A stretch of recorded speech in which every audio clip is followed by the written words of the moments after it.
देखिए क्वेश्चन ने क्या बोला, A B and C invest 50,000 to start a business. A invest 4,000 more than B.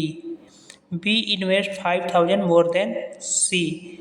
Then profit of ₹35,000 share of ए.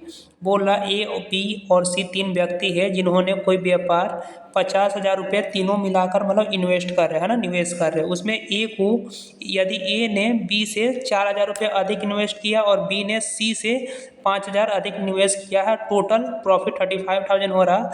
तो उसमें बताना है हमें कि ए को कितना प्रॉफिट मिलेगा, है ना, कितना उसको उसमें हिस्सा होगा, ये बताना है.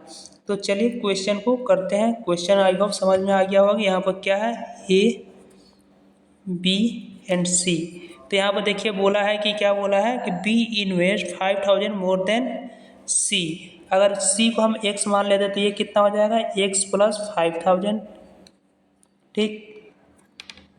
उसके बाद यहाँ पर क्या बोल रहे हैं कि ए इन्वेस्ट 4,000 मोर देन बी. तो ये कितना हो जाएगा, जो ए होगा बी से 4,000 ज़्यादा होगा, है ना, 4,000 ज़्यादा हो जाएगा. तो एक्स और प्लस ये कितना, अगर ये बी है एक्स प्लस 5,000 तो 4 और ऐड कर देंगे क्योंकि ए होगा जो बी जितना होगा उससे 4,000 ज़्यादा होगा. तो ये 9,000 हो जाएगा. 5 में 4,000 और ऐड कर देंगे यहाँ पर. और टोटल ये सभी मिलाकर कितना इन्वेस्ट कर रहे थे, तो सभी मिलाकर यहाँ पर सभी मिलाकर ये प्लस ये तीनों को ऐड कर देंगे तो कितना बोला है यहाँ पर कि ए बी सी तीनों कितना इन्वेस्ट कर रहे थे, 50,000, है ना, 50,000. तो यहाँ पर ये 50,000 के बराबर हो जाएगा, है ना. तो जब इसको ऐड करेंगे तो यहाँ से क्या आ जाएगा, 3x प्लस 40,000 इक्वल टू 50,000, है ना. तो यहाँ से x का वैल्यू निकल जाएगा 3x इक्वल टू ये 40,000. जब 50,000 में से माइनस करेंगे तो कितना आ जाएगा, 36,000, है ना. तो x का वैल्यू यहाँ से आ जाएगा 12, है ना, 12,000 आ जाएगा. देखिए यहाँ से जब इसको काटेंगे 3 से ये कैंसिल हो जाएगा तो ये कितना आ जाएगा, 12,000, है ना. तो एक्स का वैल्यू 12,000 आ गया. ठीक है. तो यहाँ से मेरे को पता चल जाएगा कि ए ने कितने इन्वेस्ट किया, बी ने कितने इन्वेस्ट किया और सी ने कितने इन्वेस्ट किया. ठीक है. तो देखिए जो एक्स का वैल्यू ये आया है 12,000, इसको हम लोग यहाँ पर पुट कर देंगे, है ना.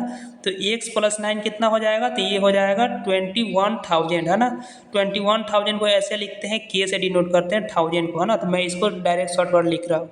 उसी तरह यहाँ पर जब 12 और 5 कितना हो जाएगा, 12 प्लस 5 70,000, तो 70K लिख सकते हैं यहाँ पर. और सी कितना इन्वेस्ट किया था, एक्स मतलब ये 12K, है ना.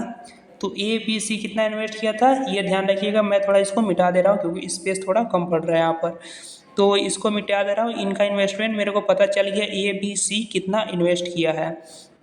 तो चलिए यहाँ पर हमें पता चल गया है ए बी एंड सी का इन्वेस्टमेंट आई. तो ये कितना था 21K, ये कितना था 17K और ये कितना था 12K, मतलब 21,000, 17,000 और यहाँ पर कितना था, तो 12,000.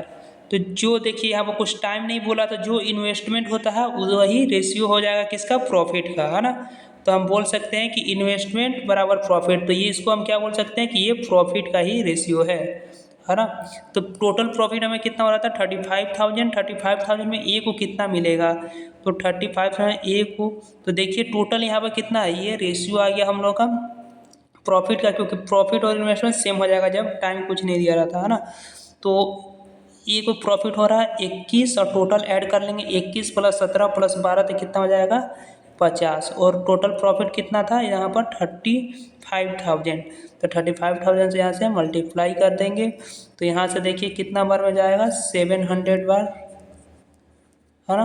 तो बस मल्टीप्लाई कर देंगे 00 और 7 1 जा 7, 7 2 जा 40, तो 40,700 इसका करेक्ट आंसर हो जाएगा, जो कि ऑप्शन नंबर डी इसका करेक्ट आंसर है. आई होप आपको ये क्वेश्चन क्लियर हो गया होगा.